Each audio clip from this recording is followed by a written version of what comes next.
해주시면 될 것 같습니다.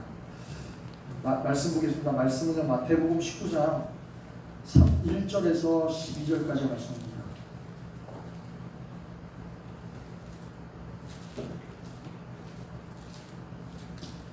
말씀은 마태복음 19장 1절에서 12절까지 말씀입니다. 같이 우리가 읽도록 하겠습니다. 1절 제가 읽고요. 2절은 여러분이 읽어주시기 바랍니다. 예수께서 이 말씀을 마치시고 갈릴리를 떠나 요단강 건너 유대 지경에 이르시니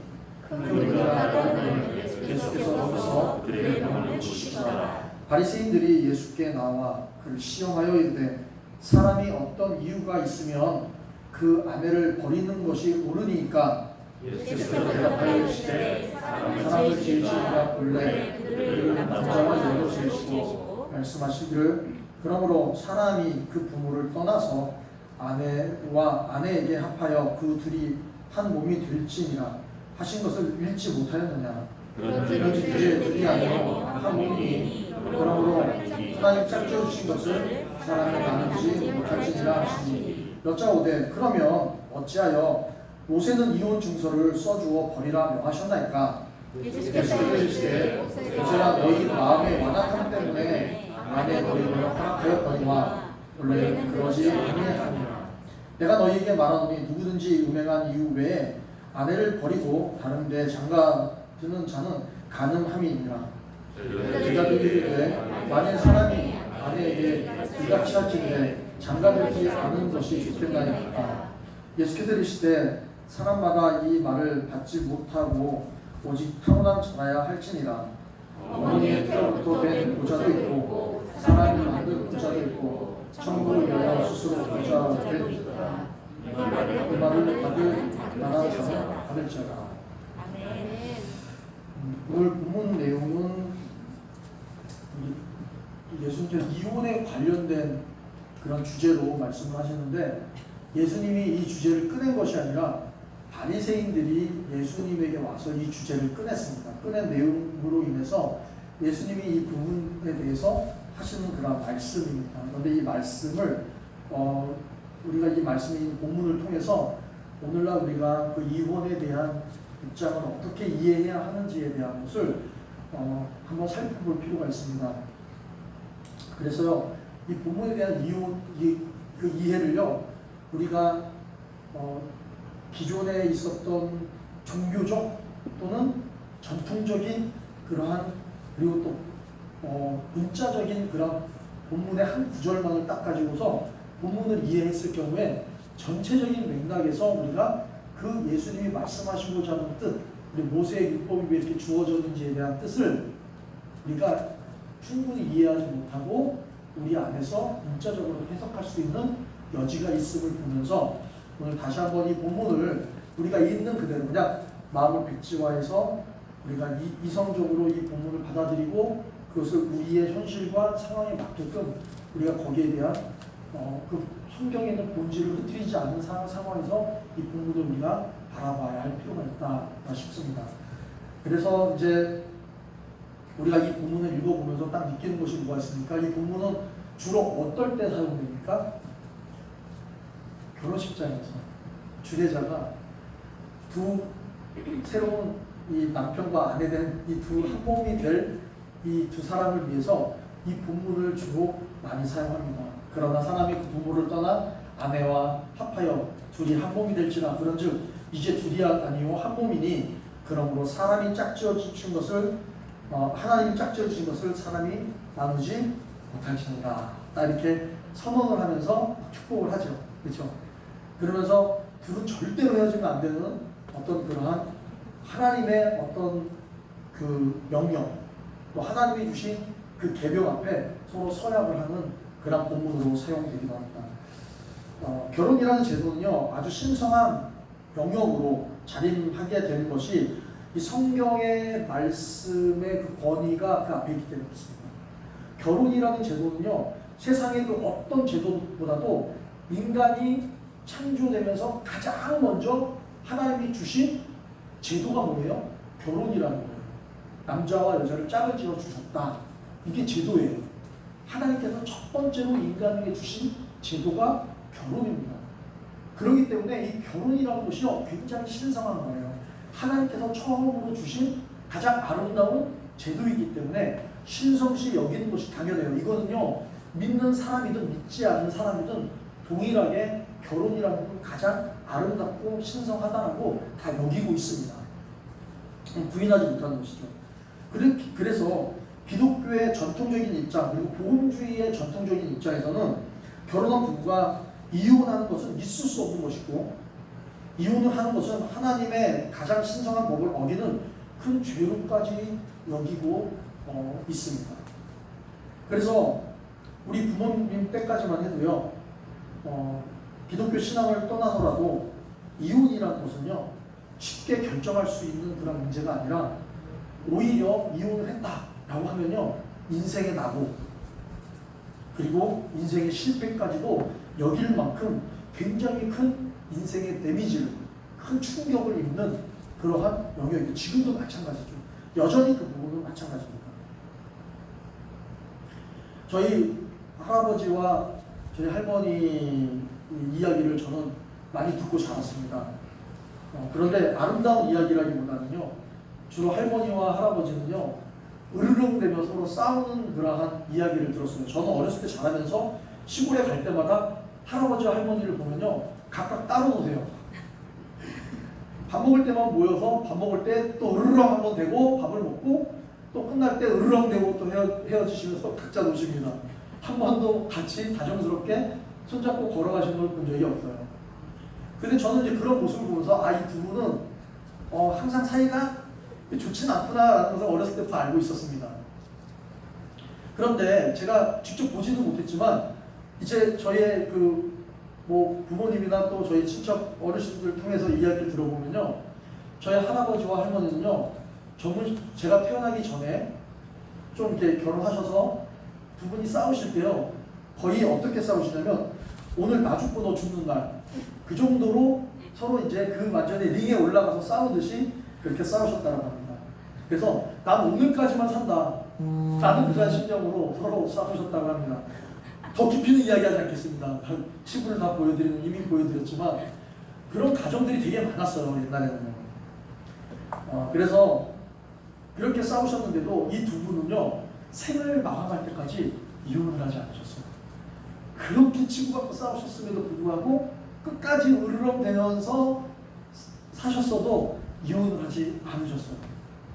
그게 대부분의 우리 위의 어르신들의 그러한 그 결혼 생활이었던 것을 보게 됩니다.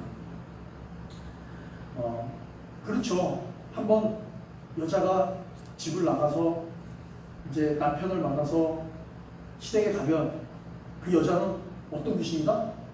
죽어도 시댁의 귀신이다. 귀신이 돼야 된다. 이런 말들을 우리가 많이 했었잖아요. 그만큼 이제 남의 사람이 된 거고 집을 떠나서 완전히 그 가정의 한 일원이 되었다라는 것이 옛날 우리 전통적인 신앙을 또 떠나서라도 전통적으로 그러한 의식들이 우리 그 한국 사회 안에도 있었습니다.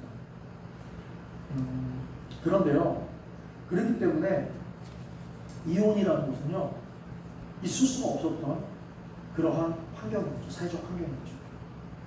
근데 근대화를 지나서 이제 현대 사회에 접어들면서 이혼율이 증가합니다.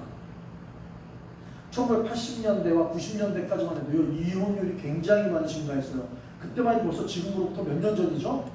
40년 전이에요. 그죠? 40년, 30년 전만 해도요 이혼율이 증가되었어요. 그러나 이혼율이 증가되었어도 사람들은요 이혼했던 사람들은 그 자기가 이혼한 것을 갖다가 철저하게 숨기거나 아니면 이렇게 덮어두거나 했습니다. 왜냐하면 그것이 굉장히 사회적으로 어떤 굉장히 어려운 그러한 인식을 가졌던 그런 시기였기 때문에 그렇습니다. 그래서 이혼이 자신의 치부인 것처럼 생각했기 때문에 현실적으로는 이렇게 드러낼 수 있는 상황이 아니었죠. 그런데 요즘 이혼하는 그러한 그 경우를 보면요 예전만큼 그렇게 대수롭게 여기지 않는 것 같습니다. 물론 큰 충격은 있을 수 있어도 예전처럼 그렇게 대수롭게 여기지 않는다는 거예요. 오히려 그렇게 얘기해요. 너 나 한 번 갔다 왔어? 이렇게 표현을 합니다. 그냥 돌싱이다 이런 표현을 씁니다. 아주 이제 편하게 그런 이야기를 해도 사람들이 거기에 대해서 막 꺼려하거나 막 이상한 눈으로 쳐다보거나 하지 않는 사회가 되어져 버렸다는 거죠.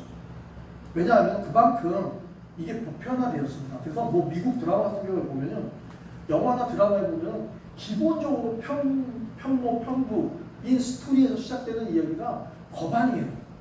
미국 사회도 그래요. 한국도 요즘에는요 굉장히 서구화가 됐기 때문에요. 어찌 보면은 그 엄마가 너무 힘들어하고 아빠 때문에 너무 힘들어하고 그래서 엄마가 맨날 울고 막 그냥 괴로워하고 하는 모습 보면요 자녀들이 오히려 뭐라 그래요? 엄마 왜 바보처럼 굴고 있어? 이혼해 라고 할 만큼 오히려 자녀들이 더 격려를 하는 경우도 있습니다. 이게 옳은 건 아니에요. 아니지만 그게 뭐냐면 거기에 대한 이유가 있다는 거죠. 고통의 이유인데 이것이 희귀한 일이 아니라 이제 주변에서 심심치 않게 보는 경우가 이제 되어 있습니다. TV 프로그램을 보면요, 돌싱을 위한 프로그램 이런 것들도 이제 아예 대놓고 나오는 예전에 생각도 못했잖아요. 지금은 그런 프로그램들도 많이 나오는 것 같습니다.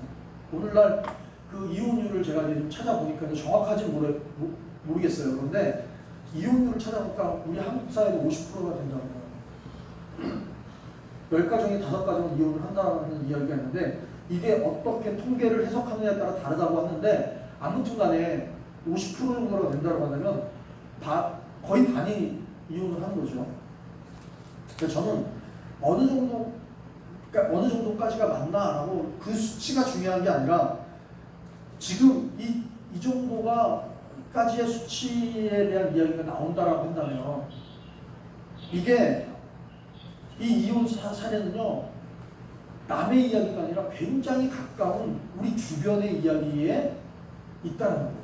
너무나 가까이 일반적인 사회 현상이 되어져 버렸다는 겁니다.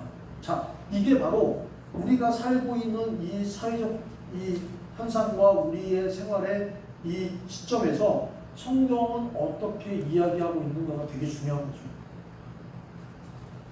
자, 그러면 우리는요 그리스도인으로서 성경을 우리가 따르고 믿고 있는 입장에서 오늘날 시대를 반영하면서 볼 때 하나님께서 남자와 여자를 만드시고 하나 되게 하셨기 때문에 사람이 나누지 못한다는 이 구절을 절대화시켜서 적용하게 된다면 절대 안 되라는 절대시하여서 적용하게 된다면 성경은 이미 이혼한 가정에게는 잔혹하고 잔인한 심판이 되는 것입니다.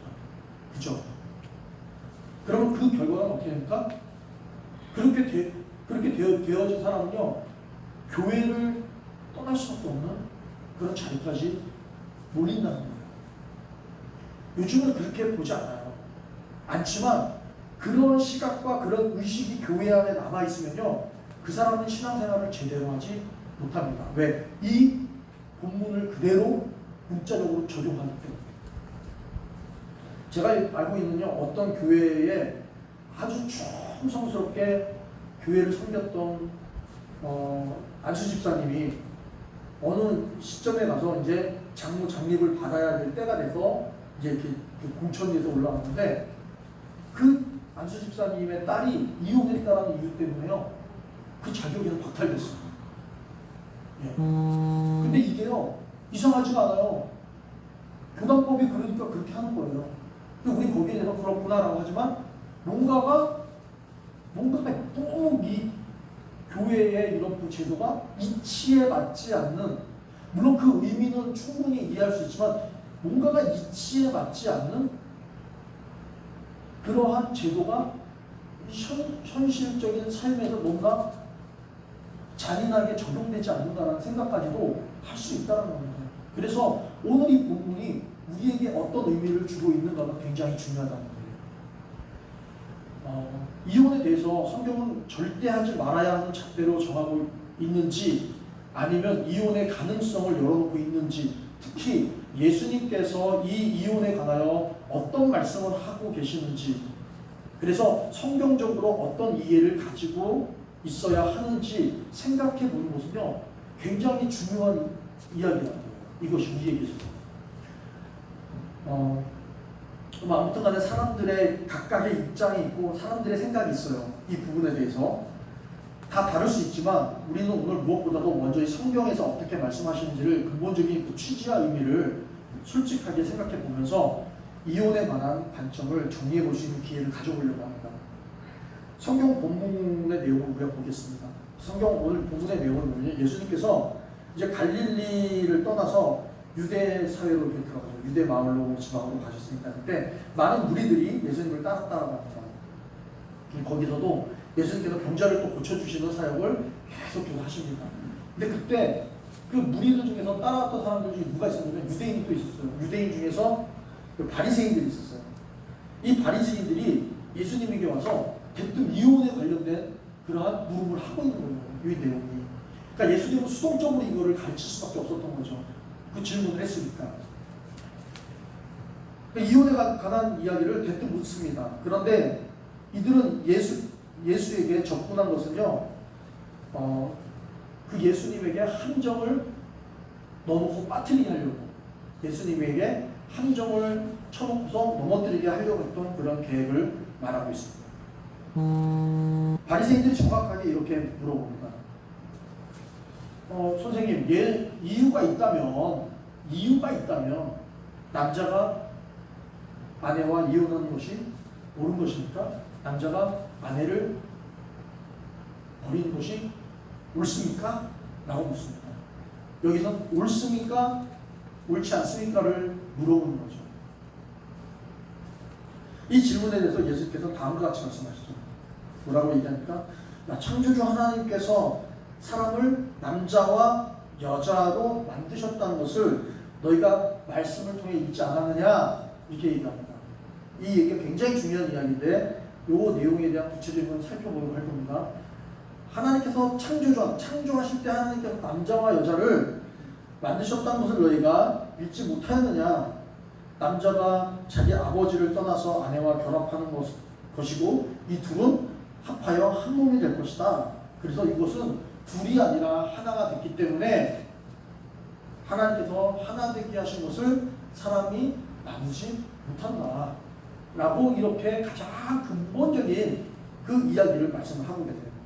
즉 다시 말하면 하나님께서 합해 주신 것은 갈라서는 안 돼. 사람이 갈라놓을 수 없어. 라고 그렇게 말씀을 하시기 때문에 옳은 것이 아니야 라고 이야기를 합니다. 그러니까 이혼이라는 것 자체는요, 가장 근본적인 배경은 옳은 것은 아니다라는 것을 먼저 놓고서 이야기를 하신다는 거예요. 여러분, 예수님께서 하신 이 말씀을 잘 들어보십니다. 그냥 남녀가 만나서 결혼했다고 한 몸이라고 하신 것이 아니라 이 한 몸이라고 하신 것에 대한 이것은요, 창조 섭리 가운데서 남녀가 만나서 한 몸이 된 것에 대한 말씀인 것입니다.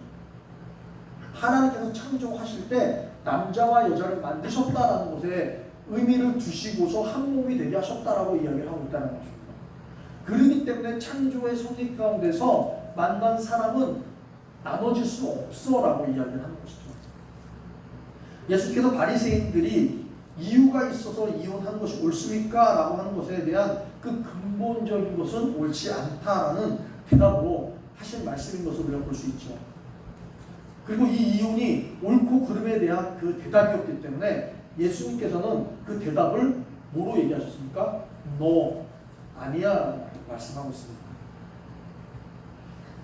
하나님이 남자와 여자를 짝지어 하나 되게 하시는 것을 다시 끊어버리는 것은 근본적인 그 원칙에서 벗어난다는 것을 말씀을 하셨습니다.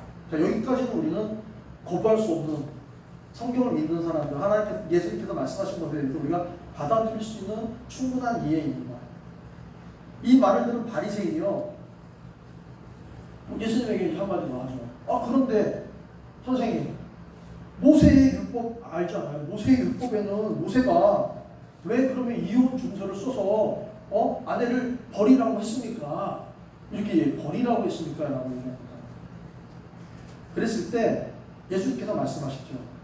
아내와 이혼하는 절차에 대해서 모세가 그렇게 명령해 준 이유는 첫 번째로 너의 마음이 완악하기 때문에 그렇다.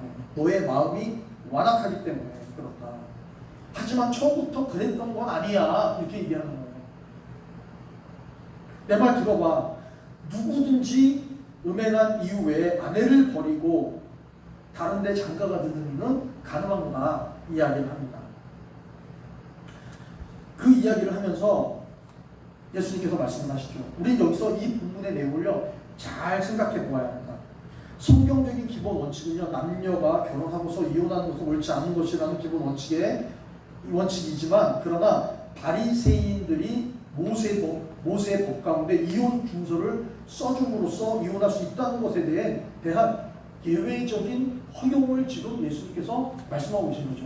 모세가 말한 이혼 증서가 잘못됐다는 것이 아니라 그렇게 해줄 수 있는 예외적인 허용을 이야기하는 겁니다. 그 허용을 이야기하는데 그 허용이 뭐 때문에 그래요? 아내에게 이혼 증서를 써주는 것이 어떤 상황인지를 예수님께서 염두에 두고 하신 말씀이라는 거예요. 이 허용이라는 내용을 보니까 여기서 보면은 첫 번째로 어떤 허용이 있냐면요, 너희 마음이 완악해져요. 두 사람이 살아가는데 한 사람의 마음이 너무 완악한 거예요. 그죠? 지금 예수님께서 그렇게 바리새인들이 아내를 버려도 괜찮습니까? 모세율법에 증서를 써주라고 하지 않았습니까? 라고 했을 때 그 말을 제기한 사람의 마음은 어땠어요? 예수님 보기에 와닿겠다는 거예요. 자기 아내를 버리고 싶었다는 거예요. 자기의 지금의 입장에서는 이게 양자간에 적용되는 것일 수 있죠. 왜냐면요, 이 당시에는 이 여성들은요, 굉장히 사회적으로 약자였기 때문에요, 그냥 일방적이었어요. 일방적이었기 때문에 남자가 여자에게 이혼 증서를 써주지 여자가 남자에게 이혼 증서를 써주진 않습니다. 절대 그럴 일이 있을 수는 없어요. 그러나 오늘날은 좀 달라졌죠. 그러니까 이거는 해석에 있어서 성경에 있는 그 시대적 사회에 있는 그 문자적으로 우리가 그대로 적용하는 것이 아니라 지금의 현대 사회에 있어서는요, 어때요? 양자 간에 어떤 그런 문제 속에서 완악함이 있을 때는 그 이혼 증서에 대한 허용에 대한 범위가 더 넓혀질 수 있는 것을 우리는 생각해 볼 수 있다는 겁니다. 둘째로는 뭐냐면 누구든지 성적으로 부도덕한 경우를 이야기합니다. 자, 그러면 생각해 보시기 바랍니다. 모세 당시 율법의 이혼 증서를 써준 경우를 보면요, 당시 여자가 성적으로 부도덕한 경우에 이혼 증서를 써줬을까요? 여자가 성적으로 부도덕한 경우에는요, 돌 맞아 죽습니다. 여자가 그렇게 부도덕해서 내가 이렇게 타락했으니까 남편이 그걸 보고서 그래, 너는 그랬으니까 이혼 증서 써줄게 라고 써주는 게 아니라, 그렇게 되면요, 이혼 증서를 써주기 전에 돌 맞아 죽어요. 모세 율법에 따라 돌 맞아 죽는다는 거예요. 그런 일이 없었다는 거예요. 그러면 당시에 모세의 율법에 의해서 아내에게 이혼 증서를 써줬다는 것은 누구를 말하는 겁니까? 여자는 그럴 일이 없다는 거예요. 여자는 그렇게 할 수가 없어요. 그럼 누가 그렇게 하는 겁니까? 남편들이 이렇게 했다는 거예요. 남자들이 자기 아내를 버리고 싶어갖고 그렇게 했다는 거예요. 그러니까 버리게 되면 어떻게 됩니까? 이 여인은요, 다른 데 시집을 다시 갈 수가 없어요. 결혼을 할 수가 없어요. 왜요? 결혼하면 그것도 모세 율법에 걸리기 때문에. 그러나 당시에요, 남자들은 어때요? 그 외로 여자들을 버렸어요. 버리는 이유가 뭘까요? 다른 여자가 마음에 있기 때문에. 또한 뭐가 있겠어요? 자기 아내가 아이를 낳지 못했기 때문에. 기억을 누를 수가 없어요. 또 아내가 어때요? 병이 걸렸기 때문에. 여러 가지 남자의 입장에서 바라볼 때 그 조건과 자기 원하는 게 맞지 않는 거야. 필요가 없는 거야. 그러니까 어떻게 합니까? 버려버리는 거예요. 그러니까 그러한 시대적 사회 속에서 하나님께서 모세를 통해서 뭘 줬습니까? 모세의 율법을 통해서 아내에게 이혼 증서를 써주므로 해서 그 아내가 자유인이 될 수 있게끔 약자를 보호하는 법을 제정한 거예요. 굉장히 중요한 것이죠. 고대 근동법에요, 당시 고대 근동법에 모세의 시대는요, 모세는 히브리 백성으로서요, 떠도는 민족이었어요. 그냥. 그죠? 떠도는 민족이었단 말이에요. 국가가 형성되어 있지 않았던 그런 시대에 모세에 의해서 이스라엘 백성들에게 이 이혼 증서의 제정됐다는 것은요, 고대 근본에 있지 않은 법이었다는 거예요. 그만큼 고등법이었다는 거예요. 그 법이 누구로부터 왔다는 겁니까? 하나님으로부터 왔다는 것이죠. 그러니까 놀라운 법이었어요, 사실은.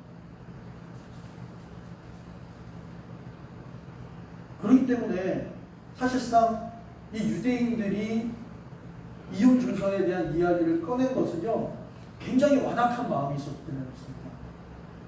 그 당시에도요, 모세 시대 당시에도 모세의 율법에 의해서 사실 한 여인들을 보호하고자 하는 그런 차원에서 율법을, 이혼 중서를 준 건데, 그것을 또한 악용해서 예수님에게 지금 이 질문을 던지고 있다는 것입니다. 자, 그러면요, 모세의 율법에 이혼 중서를 써주라고 하는 것은 어떤 의미일까요? 제가 다시 말씀드리지만, 한 아내가 남편으로부터 버림을 받은 경우입니다. 이런 여성들은요, 어디 가서 일도 할 수가 없어요. 다시 결혼을 할 수가 없습니다. 정말 말 그대로 그냥 굶어 죽거나 아니면 심지어는 정말로 몸을 팔아서 살아가야 하는 그러한 환경 가운데 놓여져 있는 게 여성의 이치였어요. 얼마나 고통스러운 이야기입니까? 그렇기 때문에 이러한 사회적 환경 속에서 하나님께서는 모세를 통해서 율법으로 이혼 중서를 써줌으로 이러한 여성과 같은 약자들을 보호하기 위한 법이었다는 것입니다. 즉 다시 말하면 최악을 막기 위해서 허용된 차약을 선택하도록 한 것입니다. 허용된 차약이 제정된 것입니다. 약자들을 보호하기 위해서 최선책을 선택하는 것이 뭐냐? 최악을 막기 위한 차악의 방법이었다는 것입니다. 이러한 문화 속에서 주어진 하나님의 허용 범위였다는 것을 통해서 본다면 그 이혼에 대한 이해가 오늘날의 우리에게 다시 한번 적용될 수 있다는 것이죠. 예수님께서 모세의 율법에 대한 내용을 허용 범위를 인정하시는 것은요, 사회적 약자를 보호하기 위한 측면에서 말씀하시고 계신 것인데, 다시 말하면 이것은요, 아내가, 예를 여자들이 성적으로 부도덕함에 있을 때 이혼 중서를 써주라는 그런 의미는 절대 있을 수 없는 일이고, 오히려 남자들이 자기 아내를 버리고 싶을 때 그렇게 마음껏 버릴 수 있는 그런 사회적 환경 속에서 여성들을 보호하기 위한 그러한 법이었다는 것을 우리는 기본적으로 이해를 하면서 이 내용들을 이해해야 한다는 것입니다. 자, 정리해 본다면요, 예수님은요, 창조 섭리에 있어서 이혼에 대하여 근본적으로 옳은 것이 아니다라는 것을 강조한 것이며, 하지만 동시에 이혼은 또한 창조 섭리에 따라서 절대적인 것이 아닌 허용 범위를 두었다는 점을 우리는 또한 생각해 볼 수 있다는 것입니다. 여러분, 지금도 그렇습니다. 아무리 이혼율이 높다고 이혼하는 것을 우리가 쉽게 그냥 말 그대로 물건 샀다가 필요 없으니까 반품 처리하듯이 그렇게 생각하지는 않지 않습니까? 그렇게 하지 않아요. 여전히 이혼은요, 가슴을 도려내고 뼈를 깎는 아픔이 있습니다. 결혼이 인생의 큰 획을 긋는 일륜지 대사인 것만큼요, 이혼도 그만큼의 큰 일을 겪는 그러한 사건입니다. 그러면 우리가 성경에서 보아야 할 점은요, 그 허용의 범위가 오늘날에 우리가 생각해 할 수 있는 그 허용의 범위라는 것이죠. 이혼은 성경에서 절대 지양하고 있습니다. 예수님의 말씀대로 원래는 그런 것이 아니야 라고 하는 것은 이혼에 대해서 지양하고 있습니다. 그냥 자기가 그냥 무조건 그냥 마음이 변질됐다고 그냥 이혼해버리고 이런 것이 아니라는 거예요. 허용이 만용되어서는 안 되는 것입니다. 신중해야 되는 것입니다. 그렇다면 허용의 범위를 어떤 기준으로 우리가 잡아야 하는가 하는 것이 필요한 것입니다. 한 가지 예로 허용하고 있는 내용이 고린도전서 7장 13절에서 15절까지의 말씀으로 찾아볼 수 있습니다. 이 말씀 제가 여러분들에게 이미 본문으로 알려드렸죠? 그 장면 볼까요? 김국단 부사님 본문 한번 열어주실까요? 없어요? 제가 안 드렸나요? 드린 걸로 알고 있고 안 드렸나? 고린도전서 7장 13절로 15절에 이런 본문의 내용들이 있습니다. 어떤 여자에게 믿지 아니하는 남편이 있어 아내와 함께 살기를 좋아하거든 그 남편을 버리지 말라. 믿지 아니하는 남편이 아내로 말미암아 거룩하게 되고 믿지 아니하는 아내가 남편으로 말미암아 거룩하게 되나니 그렇지 아니하면 너희 자녀도 깨끗하지 못하리라. 그러나 이제 거룩하니라. 혹 믿지 아니하는 자가 갈리거든 갈리게 하나 형제나 자매가 이런 일에 구애될 것이 없느니라. 그러나 하나님은 화평 중에서 너희를 부르셨느니라. 이렇게 말씀합니다. 자, 이 본문이 한 가지의 어떤 이용할 수 있는 것에 대한 허용되는 범위를 이야기하고 있는 그러한 근거가 되는 구절입니다. 이 말씀에서 보시면요, 결혼도요 믿지 않는 자와 믿는 자와 결혼하는 것이 허용되고 있는 것을 보게 되죠. 믿지 않는 자가 난 신앙생활하면서 당신이랑 못 살겠어 하면 또 이혼을 해주라고 그렇게 말을 하고 있어요. 여러분 놀랍지 않습니까? 오늘날 우리의 이 상황에서 보면요, 남편이 믿지 않는다거나 아내가 믿지 않는 경우가 있어요. 많이 있습니다. 그런데 아내와 남편이 믿지 않는 이유로 인해서 이혼하지 않습니다. 이혼하지 않아요. 그 문제 때문에 이혼하지 않아요. 신앙생활을 포기하면 포기했지 결혼을 포기하지 않습니다. 그만큼 결혼을 중요하게 생각해요. 모두가 정상적인 사람들이라면 내가 신앙생활을 잘 못하면 못했지 내가 가정을 깨거나 내가 남편과 아내와 헤어지지 않는다라는 것이 지금의 일상적인 상황이었지만 그 당시는 어땠어요? 바울 시대에만 해도요, 신앙이라는 건요 목숨보다도 귀한 신앙 운동체였어요. 아무나 신앙을 받아주지도 않을 정도의 굉장히 이 신앙이 목숨보다도 귀한 그런 시대적 배경 속에서 있었기 때문에 이런 본문이 나올 수 있었던 겁니다. 그러나 이것을 우리가 어느 정도 감안해서 본다고 하더라도요, 여러분 이 이야기가 있습니다. 믿지 않는 자가 나 이혼할래, 난 당신이랑 못하겠어, 못 살겠어, 당신의 신앙이 마음에 들지 않아 라고 하면요 구애받지 말라, 보내주라는 거예요. 저는 어떠한 목사님이 계신데요, 한국에 되게 유명한 목사님입니다. 말은 할 수 없습니다. 그러나 그분이 목회를 하는데 아내가 원치 않아서 결국 이혼했어요. 그리고 목회 일로 갔습니다. 그리고 새롭게 다시 아내를 만나서 자녀를 낳고 그렇게 목회를 아주 훌륭하게 이름 되면 누구나 다 할 수 있는 유명한 목사님입니다.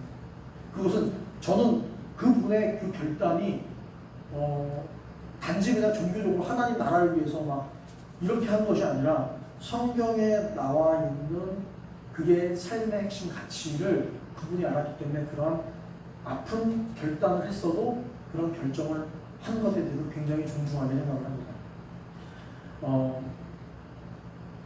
저는요, 이 본문에 있어서 사도 바울이 왜 이렇게 말을 했을까 라고 생각해 본다면, 이 고린도전서 7장 15절의 마지막에 보면은 이런 이야기를 합니다. 어떤 이야기를 하냐면요, 그러나 하나님은 화평 중에서 너희를 부르셨다. 이 말이 굉장히 큰 의미가 있어요. 그냥 마음에 안 들면 헤어져 이런 의미가 아니에요. 중요한 건 남자와 여자가 만나는 것에 대해서는요, 아까 말씀드렸죠. 예수님께서 남자와 여자를 태초에 사람을 창조하실 때 남자와 여자를 창조하시고 이 둘을 짝을 지어주셔서 하나 되게 하셨다라는 그 하나됨은요, 어떤 원리 가운데 있냐면 하나님의 창조의 섭리 가운데 있다는 거예요. 하나님의 창조의 섭리는 뭡니까? 하나님의 창조의 섭리가 뭐예요? 하나님께서 남자와 여자를 만드실 때 우리가 우리의 형상대로 사람을 만들자 하시고 남자와 여자를 창조하셨다는 것입니다.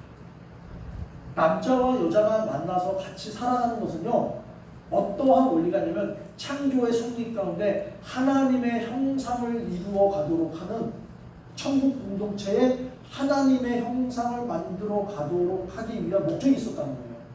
그게 창조 섭리에서 남자와 여자가 만나는 목적이라는 거예요.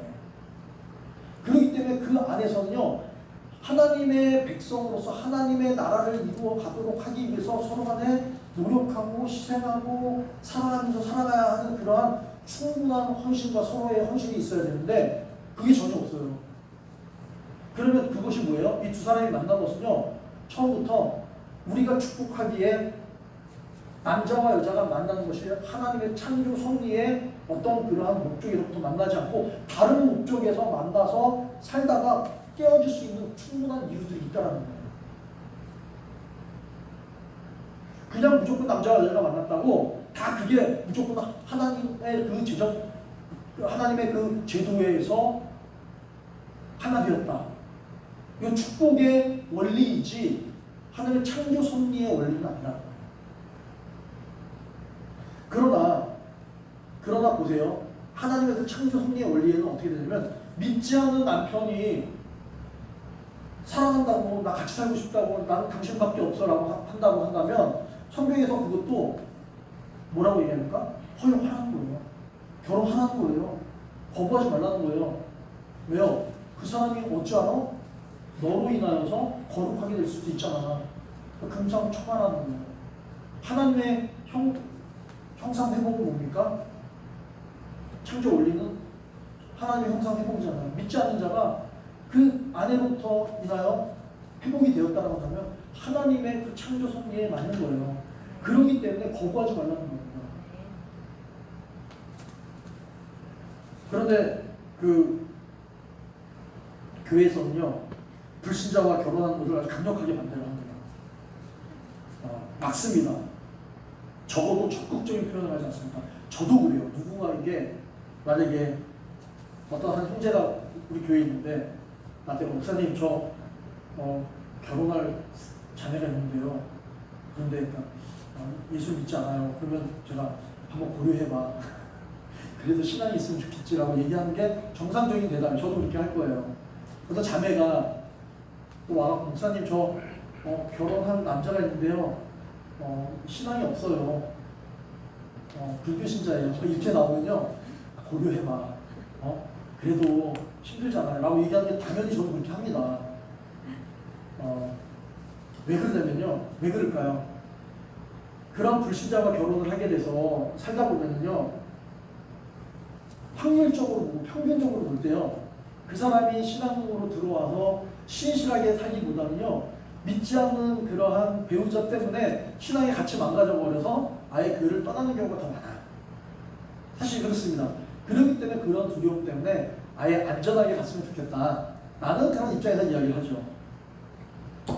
이런 이야기를 한번 들은 적이 있습니다. 한 권사님의 딸이 결혼을 이제 한다고 해요. 그래서 목사님한테 이야기를 합니다. 목사님, 딸이 결혼하게 됐는데 그 결혼할 남자가 좀 잘 살지만 예수를 믿지 않아요. 그러니까 절대 안 된다고. 그러면 안 된다. 그걸 막 그렇게 얘기를 합니다. 그리고 막 반대를 하는 거예요. 그런데 이제 권사님이 근데 그 신랑들 그 남편들 그 남자가 대기업 총수 2세래요. 그러니까 갑자기 마음이 변하는 거예요. 기도하면서 잘 섬기다 보면은 주에 큰 일꾼이 될 수 있으니까 기도해 봅시다라고 하면서 싹 바뀐다고 하죠. 예전에 그런 일이 많았어요. 교회 안에 어떤 자매가 목사님 나 저기 트로트 가수가 되고 싶어요. 실제 있는 일이에요. 어느 가수라고 말할 수 없지만 트로트 가수가 되고 싶어요 라고 했는데 막 그냥 얼굴 붉히면서 무슨 트로트 가수냐고 막 이렇게 얘기하는데 그 가수가 굉장히 유명한 가수가 됐어요. 지금은 선전하고 다닙니다. 그러면 안 된다는 거예요. 그 원리와 원칙이라는 거, 그 이해가 있어야 된다는 거예요. 성경에서는 뭐라고 얘기합니까? 그 원리와 원칙을 이야기하고 있잖아요. 허용되는 범위를 이야기하고 있어요. 예수를 믿지 않는 사람이 배우자가 되더라도 허용하고 있다는 거예요. 그런데 헤어지는 것도 허용하고 있어요. 너무 좋아서 서로 죽고 못 살겠어요. 결혼해서 했어요. 그런데 어떻게 합니까? 오히려 신앙을 갖고 있는 사람이 신앙을 안 갖고 있는 배우자 때문에요. 신앙적인 생활도 못하는 것도 버티면서 나가는데 그게 아니라 완전히 말 그대로 뭐예요? 속된 말로 개망난이야. 책임감도 없고 매일 술 먹고 딴짓하고 다니고 가족 돌보지 않고 이래봐요. 그러면서 또 신앙생활하는 것을 또 핍박을 합니다. 만약에 그렇게 하면서 그것을 내가 그게 나의 주님이 주신 십자가야 라고 하면서 정말로 그리스도의 십자가로 내가 지고서 그것을 내가 자원하는 마음으로 내가 가정의 사랑을 위해서 간다고 한다면 갈 수 있는 거예요. 그럼 나는 왜? 그것은 허용 범위 안에 있지만 그럼에도 불구하고 내가 십자가를 주고 간다라고 하는 나의 믿음의 선택이기 때문에 갈 수 있습니다. 그런데 어떤 사람에게 있어서는요, 그게 뭡니까? 지옥과 같은 삶이에요. 너무 지옥과 같아요. 매일같이 눈물을 흘릴 수밖에 없고 매일같이 고통스러워하는 거예요. 그러면 성경은 거기서 이야기를 합니다. 뭐라고 합니까? 너희를 화평 중에 부르셨다는 거예요. 근데 그 사람은 화평 중에 있습니까? 아무리 애를 쓰고 노력해도 화평이 없어요. 화평 중에 거하지 못하는 거예요. 고통 가운데 있는 거예요. 절망 가운데 있는 거예요. 매일 울면서 사는 거예요. 과연 그것이 하나님의 뜻일까요? 하나님의 창조 섭리 가운데 하나님의 형상 되도록 하기 위해서 하나님께서 맺어주신 하나님의 뜻일까요? 그렇게 고통받고 사는 것이 하나님의 뜻으로 사는 걸까요? 우리가 거기에 대해서 생각해 보아야 하는 것입니다. 그래서 남자와 여자가 만나서 화평하게 사는 것은요, 하나님의 형상을 회복하는 삶이라는 것입니다. 그래서 불신자와 신자 간의 결혼도 허용되고 있는 것이고, 또한 그런 가운데서 서로 갈라지는 것도 허용되고 있는 내용을 이 고린도전서의 7장 13절에서 15절에는 그 말씀을 하고 있는 것입니다.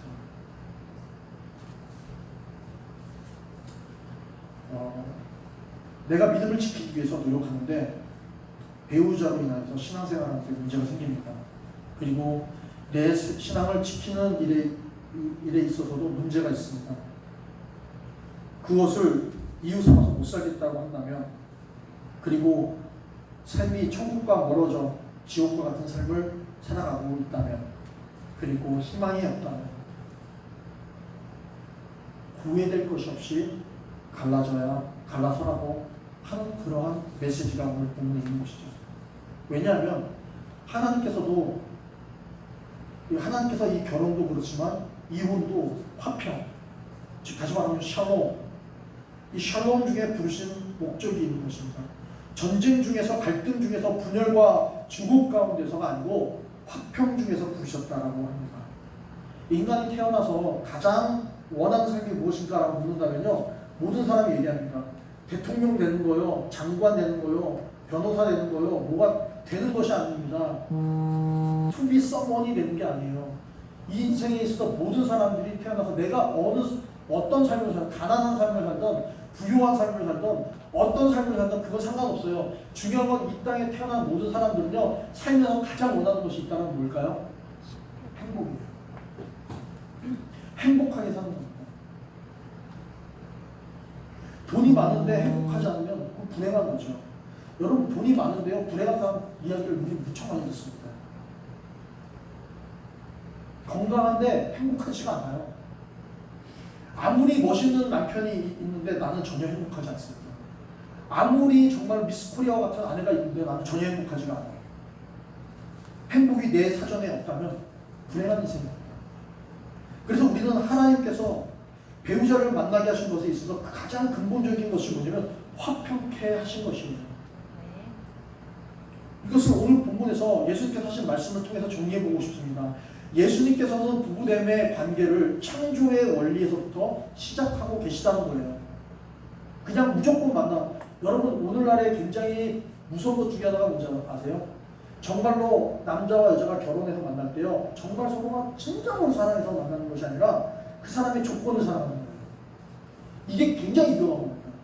그 사람의 형편을 보고서 사랑하는 거예요. 그 사람의 능력을 보고서 사랑하는 거예요. 뭐 그걸 우리 무시할 수는 없지만요, 그것을 사랑하는지 그 사랑을 사랑하지 못할 때가 있습니다. 그건 굉장히 위험한, 그리고 굉장히 이 큰 짐을 지고서 평생을 살아가야 하는 부담이 있는 것이죠. 남자와 여자를 한 몸 되게 하신 것의 목적은 하나님의 형상을 이루기 위함입니다. 그래서 남자와 여자가 짝이 되어 한 몸이 되게 하신 것은 서로가 노력하고 힘써 아끼고 애씀으로 하나님의 형상을 나타내도록 하는 것인데, 그것이 화평을 이루어 행복한 삶을 살아가게 하도록 하는 것입니다.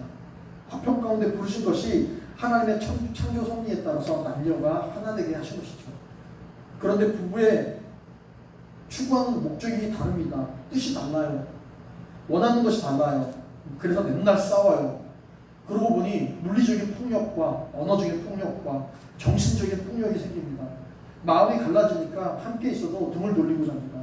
경제적인 문제가 생기면 아내는 남편을 무시하기 시작합니다. 돈을 많이 벌어오면 남편은 아내를 우습게 무수리처럼 취급해버립니다. 바쁘다는 핑계로 자녀와 가정에 소홀합니다. 돈이 많이 벌어다 주는 것이 예수인 것처럼 마냥 자신은 모든 가정생활에서 책임을 갖다가 뒤로 하고 스스로 열애가 됩니다. 현실적으로 남편이 가정에 소홀할 수는 있습니다.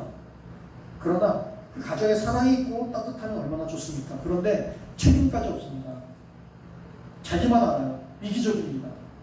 그러면서 밖에서는 쿨한 것처럼 사람들에게는 인기몰이 해가면서 만나는 사람마다 한 툭툭 쏘면서 가정에 책임을 지지 않습니다. 집에서 아내는 경제적인 어려움으로 끼니 걱정하고 있는데 남편은 책임을 갖지 않습니다. 여러분, 이거는요 굉장히 흔히 볼 수 있는 이야기입니다. 이거 외에도요, 여러분 어떤 경우에는요 정말로 남편이요 어디에 이렇게 중독이 되어 있는 경우, 아내가 중독이 되어 있는 경우 살 수가 없어요. 저는 주변에 그런 경우를 많이 봤습니다. 중독이 되어서요 절대로 가정생활, 부부생활을 할 수가 없어요. 그거는 완전히 정말 지옥과 같은 삶을 사는 거예요. 화평을 이룰 수가 없어요. 고통의 연속입니다. 그래서 그런 가능성 없이 살아가는 사람들이 요즘 아이들 말로 이런 말을 하죠. 이생망. 이생망이라고 얘기합니다. 이생망이 무슨 말인지 아세요? 저 얼마 전에 알았어요. 이번 생에는 망했다. 가장 위기스러운 게 그런 거죠. 이생망이다. 사랑하는 성도 여러분,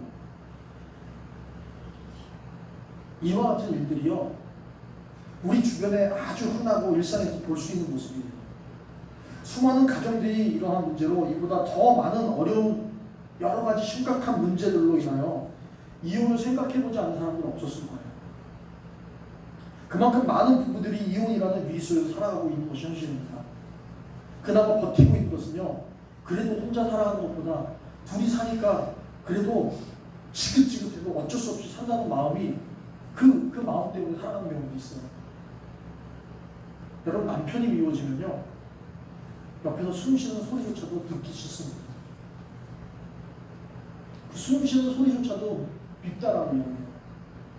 아내가 미워지면요 지나가는 그림자도 보기 싫다고 얘기해요.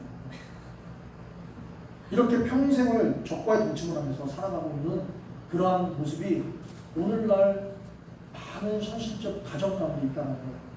그럼 이런 이유 때문에 이혼이 허용된다면 여러분 아마도 결혼을 유지하고 살 수 있는 부분들은 거의 없을 겁니다.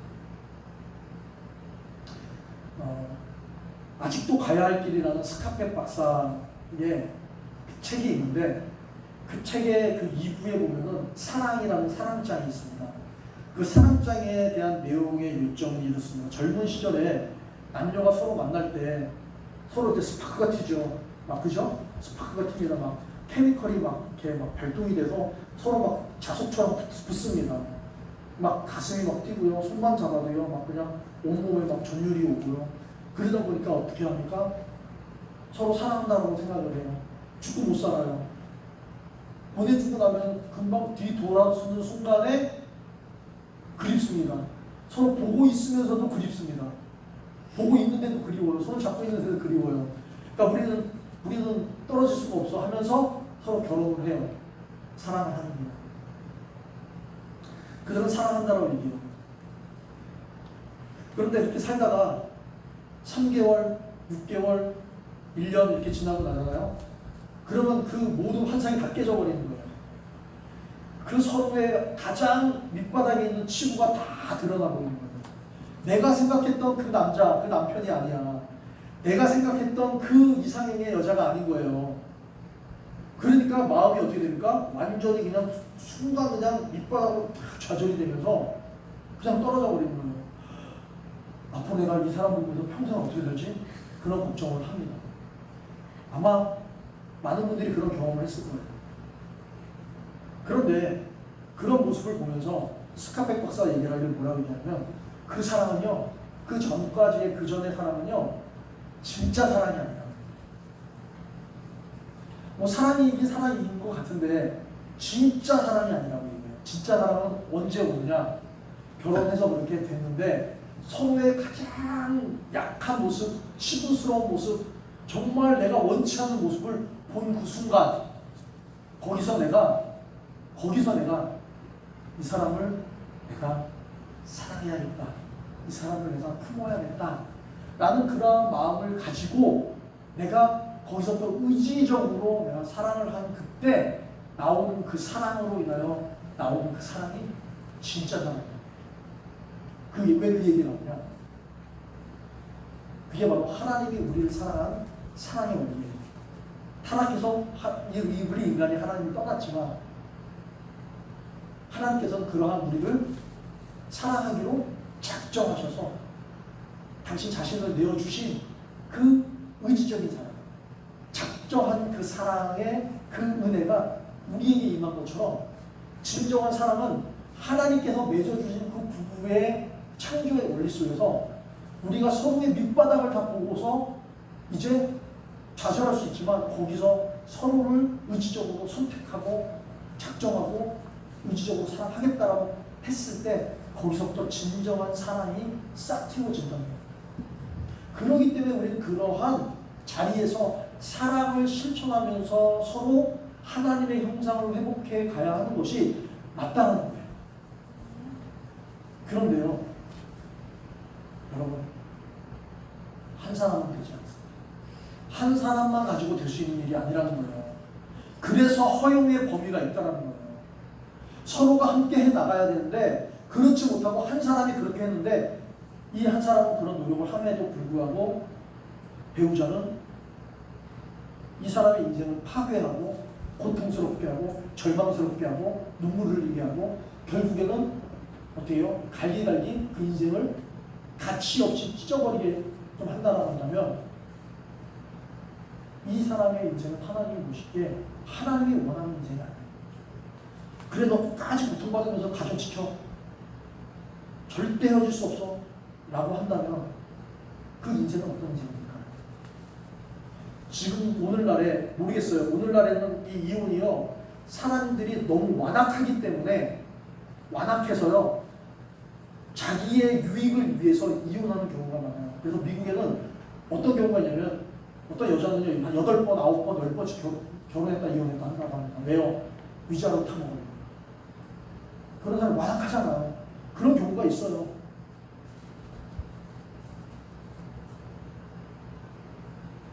완악한 그러한 마음으로요 서로가 살아갈 때는요 살아갈 수가 없습니다.